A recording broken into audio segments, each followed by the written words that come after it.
Tonight at about 8 o'clock, our officers were patrolling the area.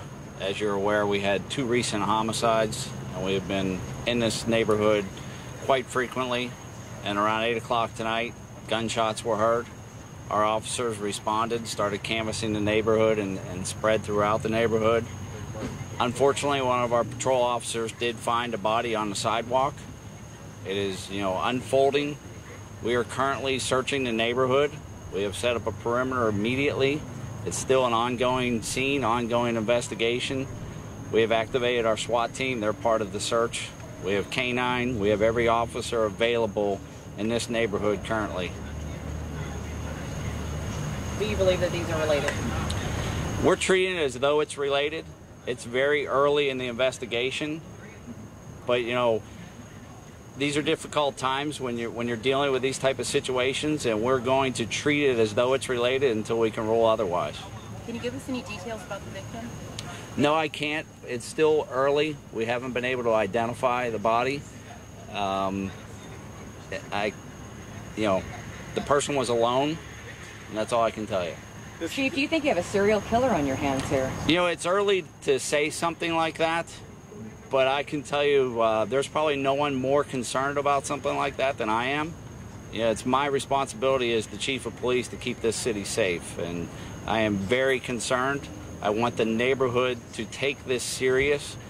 It's frustrating that no one has seen anything or heard anything tonight. We're still working on that. Maybe someone will come forward. It's so important that people in this neighborhood be alert as to what's going on. Can you comment on the proximity of tonight's death, and right here behind you over your shoulder is a memorial for the first gunshot victim, Benjamin Mitchell? Yes, it appears that just by eyeballing it, it's just a few hundred yards away from where Mr. Mitchell was murdered the other night. Can you sort of take us through chronologically, really, how this all began? I know this has been an ongoing investigation, but sort of from the first incident, walk us through what's happened so far. Well, the first incident where Mr. Mitchell was at the bus stop, and then just, we believe, a few nights later, Miss Hoffa was murdered, not far from here, about a half a mile away from her. And now you have this incident tonight that is just a few hundred yards away from where Mr. Mitchell was murdered. That's unsettling. Extremely. That's an understatement. When you've been canvassing and talking to neighbors over the past week and a half or so, what's been the response like with them willingly giving you information, tips, updates, or have you found that to be more difficult than you'd imagine? Not at all. The neighborhood is cooperating. The neighborhood feels our concern, but we don't have anything at this point. And I promise you, we are being completely transparent and letting the neighborhoods know what's going on. I have an obligation, we have an obligation as a police department to do a thorough investigation, but we will share information with the people of this neighborhood and the people of this city to make sure that everybody is aware and everyone is safe.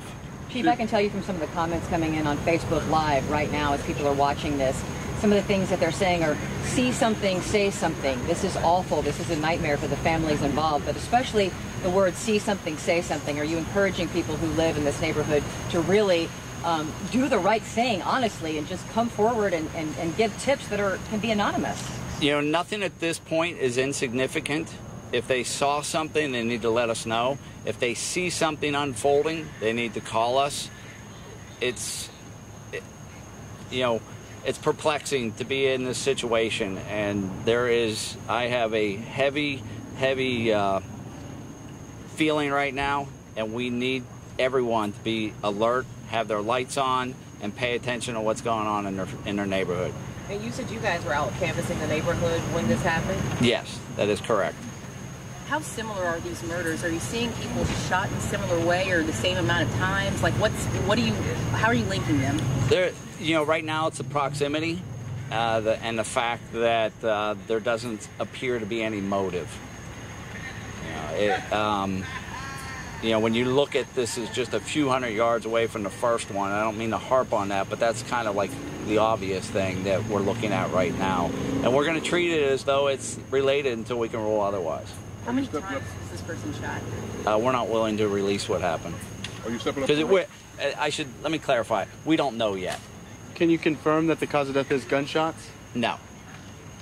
Are you stepping up the patrol in this area because of these three? We have been out here actively patrolling, and that's how we found the person.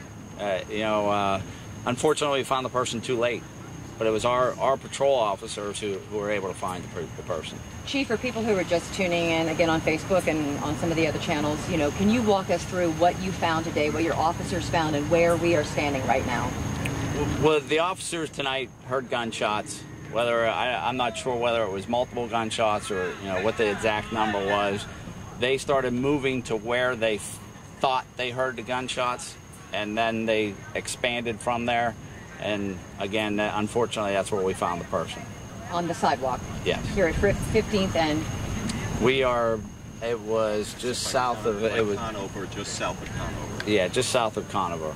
And the Benjamin Mitchell's family, his house is just down the road here on the left side.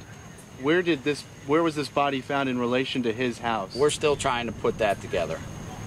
But nothing right now to connect those two. Well, right now it's on, it's still ongoing. This is very fresh. We're still working on it. And are you guys bumping up or doing any sort of extra Crime Stoppers reward or anything now that it's gotten to where it is with the third death here? We're looking at every option available. Our biggest challenge is we have very limited information. Can you tell us if the person was in front of a house, or was this another empty lot style like the second murder?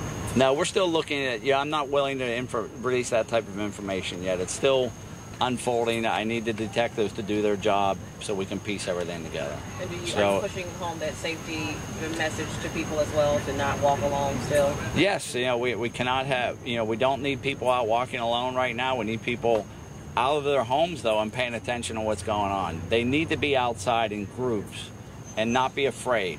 Come outside, turn your porch lights on, and if you see anything, you need to call us and let us know. Again, nothing is too insignificant. And when I get more information, we'll update you.